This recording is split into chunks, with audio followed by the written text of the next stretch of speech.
Oscar goes to the zone of interest. No, Mike, that was so not right. No como investigación, si él está denunciando. A continuación, la historia de hoy, de Todo por la Misma Plata. La investigación va a partir de la denuncia que él hace de difamación.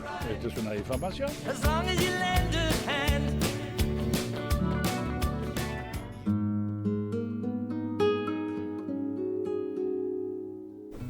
Bueno, vamos a empezar esta columna, pero antes quiero hacer una breve digresión, gracias a nuestro químico farmacéutico de cabecera, Bernardo Borkenstein, que me dice que justo la que recomendé, la de Dopesick, no es de fentanilo, sino es del Oxycontin. Que es otro, claro, y yo lo que pensaba era que le habían puesto el nombre para hablar del fentanilo sin hablar de él, porque básicamente los efectos eran los mismos, la gente quedaba igual. Pero no era eso, pero bueno, es algo similar, así que me parece que igual la recomendación emergente está bien. Dicho esto, miren, yo me había empezado a dar vuelta las hojitas. Las hojitas, mirá qué susto me pegué. Chiquilines, nuevamente me vuelvo a encontrar con obras de arte que me llegan a partir de sensaciones que logran comunicarse perfectamente con el espectador y hacer que todos nos creamos unos grandes críticos de arte. Yo creo que eso es lo que hace a un artista que pueda comunicar bien su obra. Hoy vamos a encontrar el origen y el significado de una de las obras pictóricas más importantes del mundo, que también cuenta con curiosidades impactantes. Así que si les parece, analicemos El grito de Edvard Munch. Claro que sí. Bueno, es una obra conocidísima, que imagino que ya la han visto, porque además es gran creadora de memes. Sí, re. Onda, hoy te cerró la tarjeta. Sí, ahí va. ¿No? Sí. ¿Cómo que llevaste esto? Escúchame. No, esto no puede ser el mínimo. No. Mi sueldo es el mínimo. Claro. ¿Entendés? Bueno, el nombre original es Skrik, que en noruego significa gritar. Su traducción en alemán, Alemania es, Munch ha sido una gran influencia en Alemania, es el grito de la naturaleza, y nosotros los hispanoparlantes la conocemos como tradicionalmente el grito. Esta obra data de 1893 y tiene unas dimensiones de 91 por 73 centímetros y medio. O sea, mediano tirando a grande, pero no una cosa que impacte como otros que hemos visto. Sí. Y su creador es Edvard Munch, que es Edvard con V corta.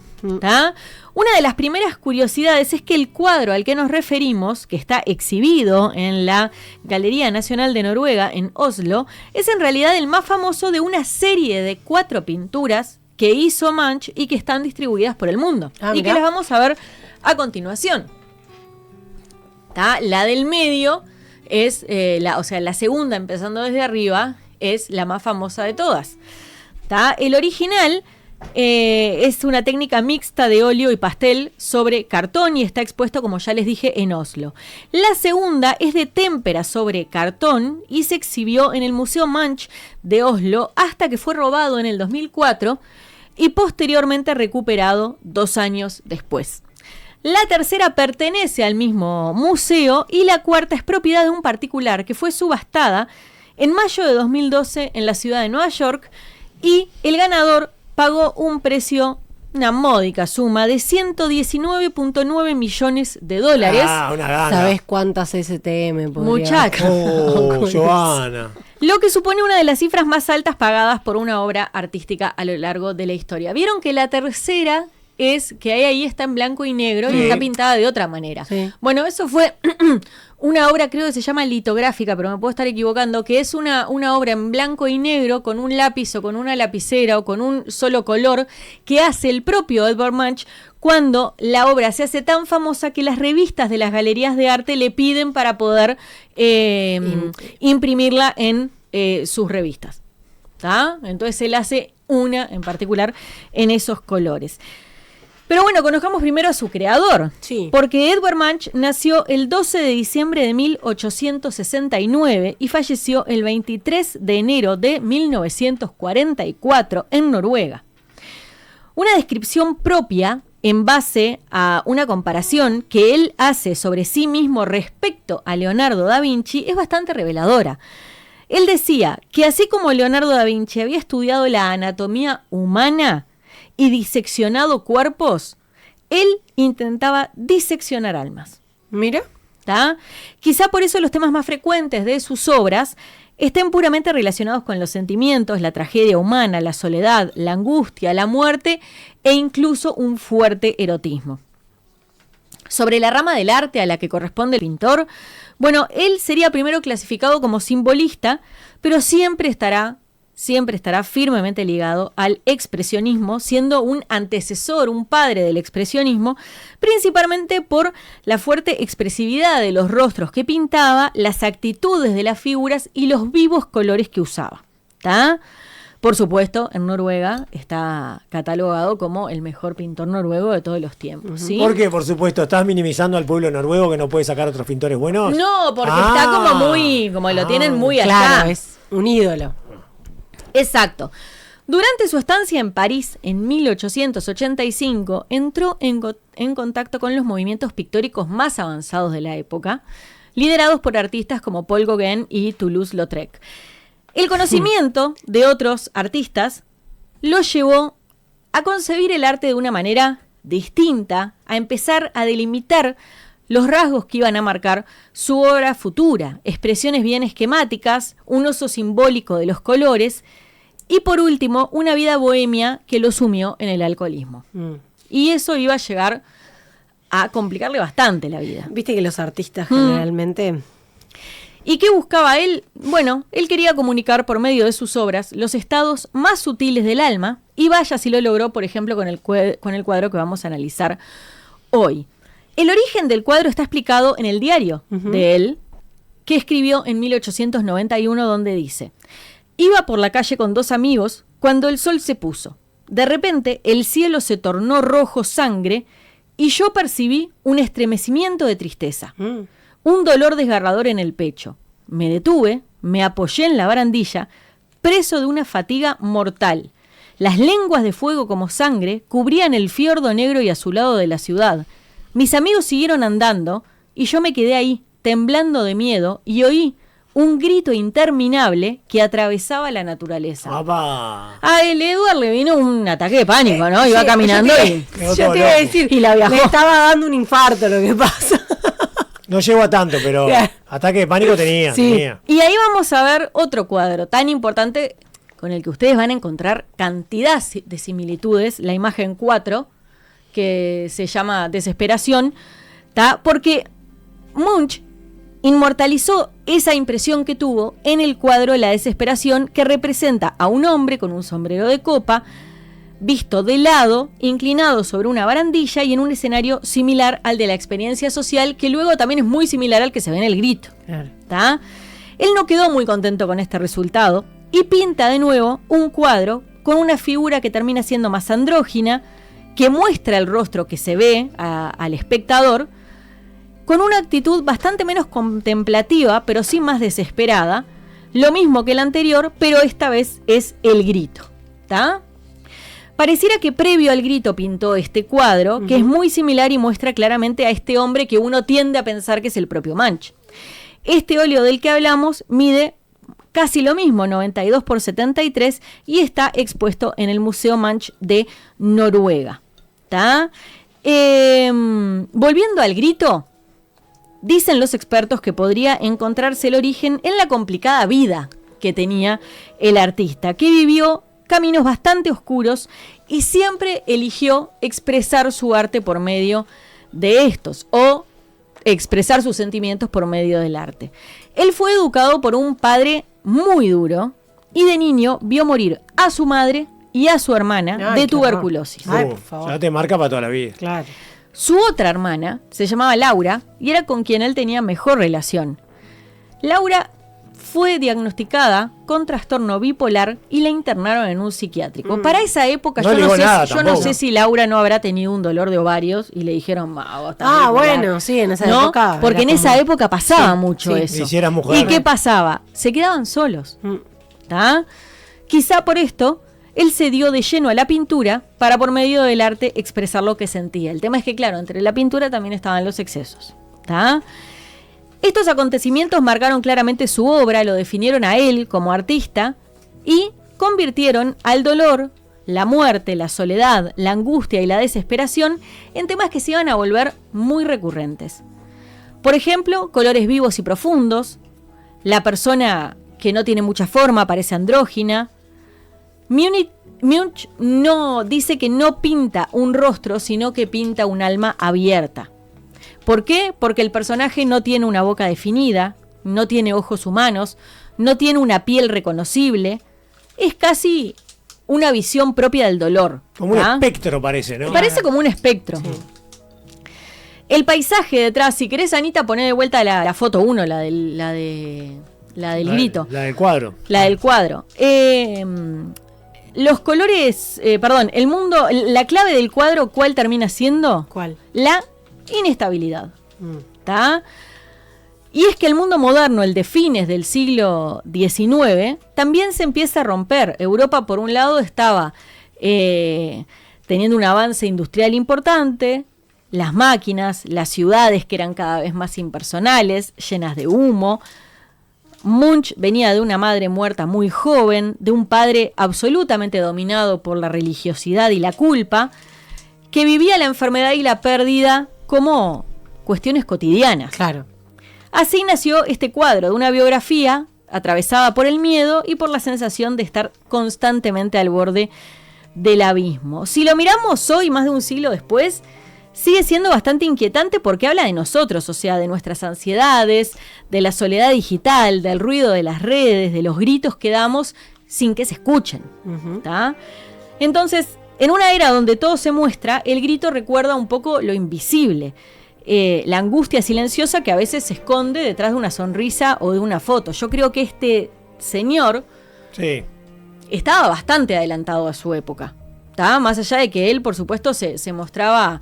se podía mostrar indeciso o indefenso frente a determinados excesos. Bueno, tal vez era su forma de lidiar con la vida que tenía. Obvio. ¿Tá?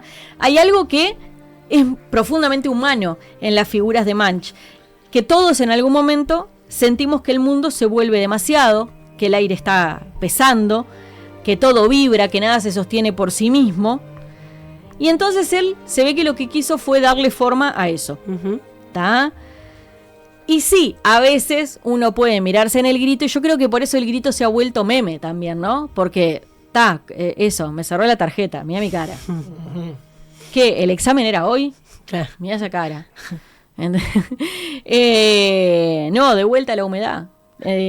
Entonces, bueno, el grito, yo creo que puede no ser una imagen del horror, sino una imagen de la lucidez del artista.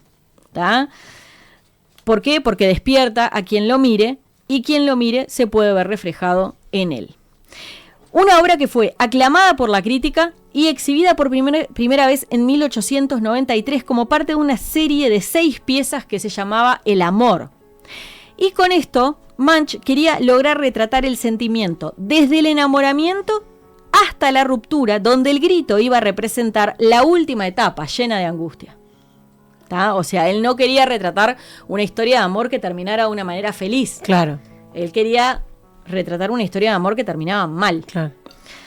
¿Tá? Una de las excepciones de las exposiciones fueron retiradas y canceladas por el régimen nazi porque lo consideraban como un degenerado.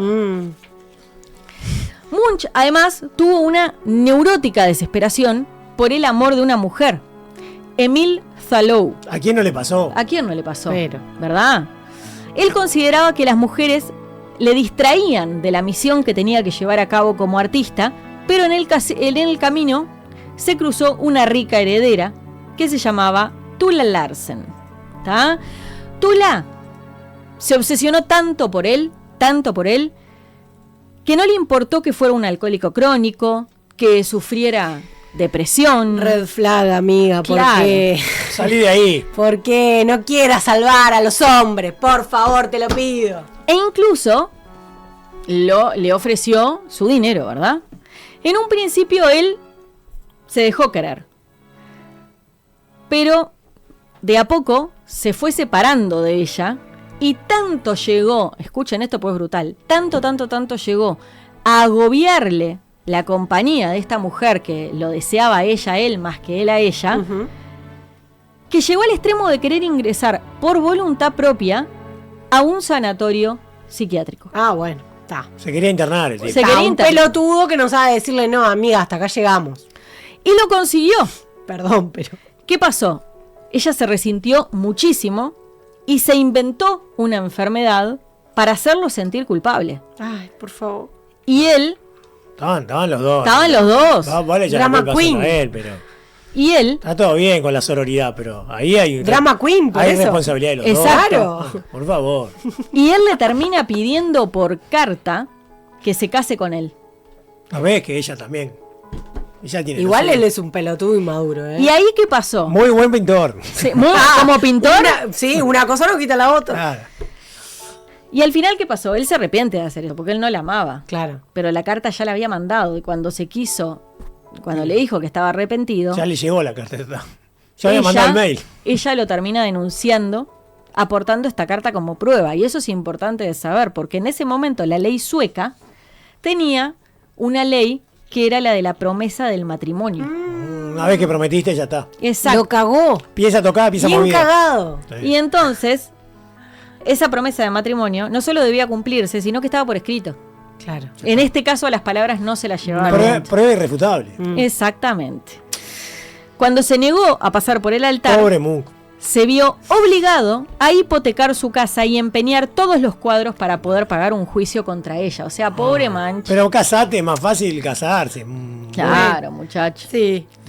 Finalmente la relación terminó el día que después de una violentísima pelea entre ambos, ella le terminó pegando un balazo que le sacó un dedo de la mano izquierda. Bien o sea, hecho. No, mentira.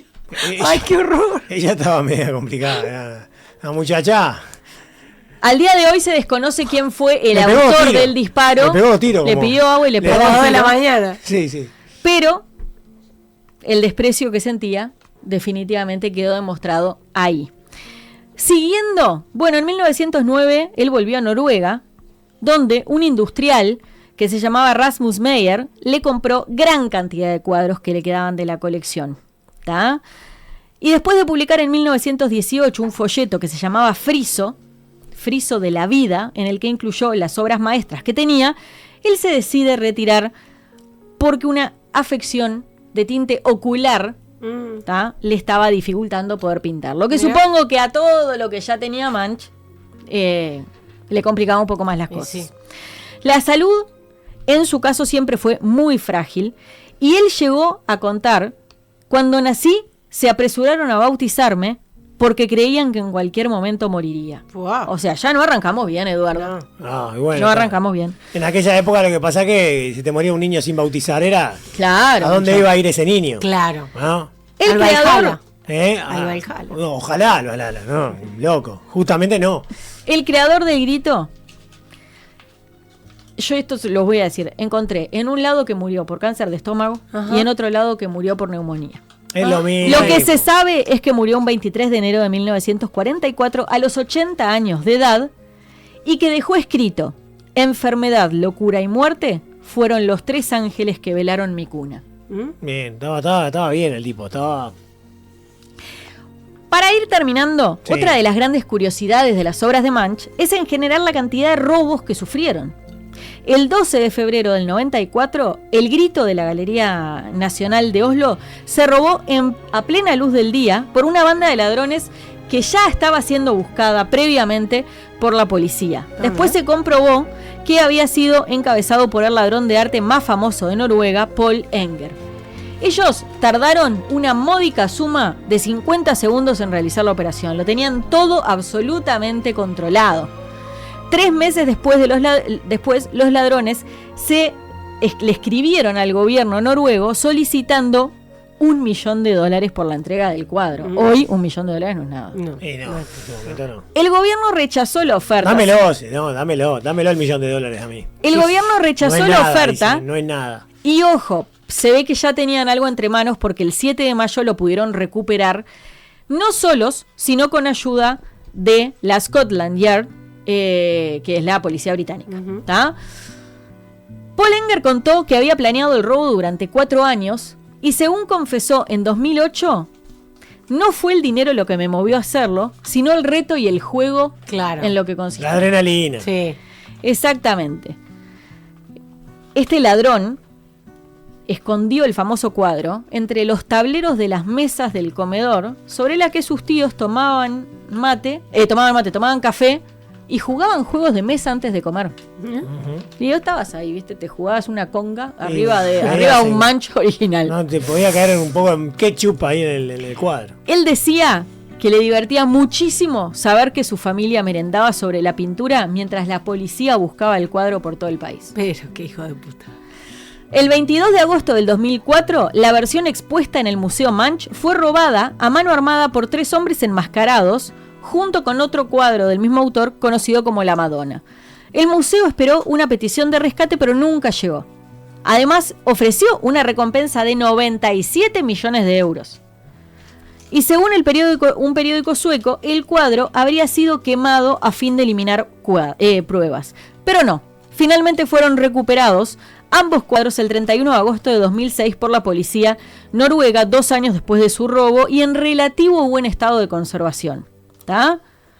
Sin embargo, el 20 de diciembre de ese mismo año se reveló que los expertos del Museo Manch llegaron a la conclusión de que el daño que se le había hecho a uno de ellos, en particular a uno de las fases del grito, era irreparable, en particular debido a la humedad que tenía en la zona baja de la pintura, que causó una decoloración que impide que el cuadro sea restaurado al 100%. Claro. ¿Tá? Por último, y para terminar, les cuento, durante la Segunda Guerra Mundial, Munch se hace mundialmente conocido y expone por primera vez en Estados Unidos. En 1942, más precisamente en Nueva York. Poco antes de morirse, ¿no? Poco antes de morirse. Y con motivo de eso, fue objeto de grandes homenajes. A pesar de su mal estado de salud, de sufrir continuamente resfríos, acude a todos los homenajes mientras aún estaba vivo. Aproximadamente un mes después de cumplir 80 años, fallece. Y su funeral termina siendo orquestado por los nazis, que sugirieron constantemente a los noruegos que él era un simpatizante. Una especie de apropiación del artista. Claro. ¿Tá? La verdad es que él durante toda su vida se ocupó de decir que no tenía nada que ver con los nazis y que no tenía nada que ver con ese régimen y que no estaba de acuerdo. Por lo que creo que puede ser una de las razones por las cuales Noruega lo quiso tanto y después de su muerte y después de la caída del régimen nazi, lo volvió a retener como propio. Así que bueno, ahora sabemos un poquito más de esa historia y de la historia de su creador. Bueno, excelente, Belén. Hay algunos mensajes, por ejemplo, este que llega a través de YouTube, dice, hay que decirlo, el primero en imitar el cuadro es Macaulay Culkin en Home Alone, verdad. Conocido, vaya uno a saber por qué, como pobre angelito. Dice, con la vida que tuvo, ¿cómo quieren que actuara? Dice Claro, Teresa. no, sin duda. ¿No? Eran la pareja tóxica perfecta. Sí. Botulmia y arsénico, dice. Mirá. Ese Munch bien podría haber sido gran amigo de Horacio Quiroga. En esa época la morfina hacía estragos. verdad. Munch tenía una mancha en el cerebro. Porque dice Munch y mancha. Por eso, bueno, no sé.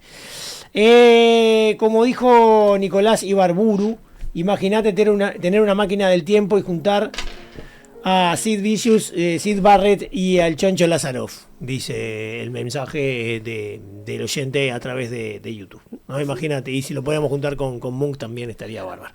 Bueno, nos tenemos que hacer la última tanda, ¿no, Beto? Nos queda una tanda más. Sí. Hacemos esa tanda y ya después nos despedimos.